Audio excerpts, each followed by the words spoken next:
Hi everyone, today I'll be discussing George Marsden's The Outrageous Idea of Christian Scholarship.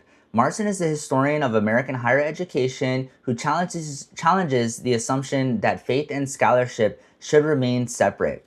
His work asks an important question: if every scholar brings assumptions and perspectives into their research, why should religious perspectives be excluded from academic conversations? So Marsden's main argument. Marsden argues that faith and scholarship do not have to compete with one another. He isn't advocating for preaching in the classroom or replacing academic standards with religious doctrine. Instead, he believes scholars should be honest about the worldviews that shape their thinking. Universities already recognize that perspective related to politics, gender, race, and culture influence scholarship. So Marsden asks why religious perspectives are often treated differently. In his view, faith-informed scholarship should be allowed to participate in academic discussions.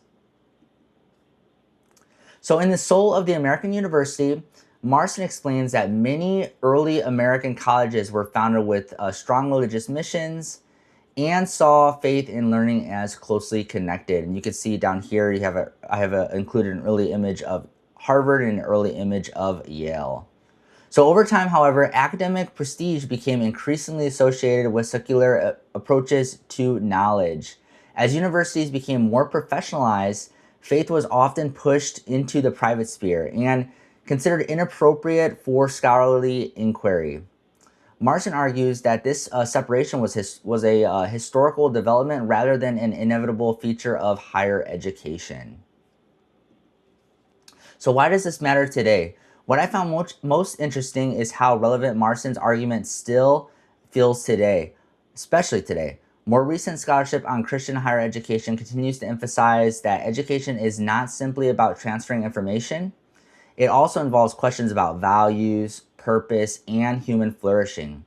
If every scholar approaches research with certain assumptions and commitments, then faith-informed perspectives can contribute meaningful to academic conversations rather than detract from them. Marsden argues ultimately, Marsden's argument ultimately invites a broader and more inclusive understanding of intellectual diversity. So my reflection as a history student and educator, I found Marsden's argument particularly thought-provoking because historians regularly acknowledge that complete objectivity is difficult to achieve. Every historian brings experiences, assumptions, and values into the process of interpretation. That doesn't invalidate scholarship. It simply means we should be transparent about the perspectives that shape our work. In my opinion, genuine intellectual diversity should include religious perspectives alongside other ways of understanding the world.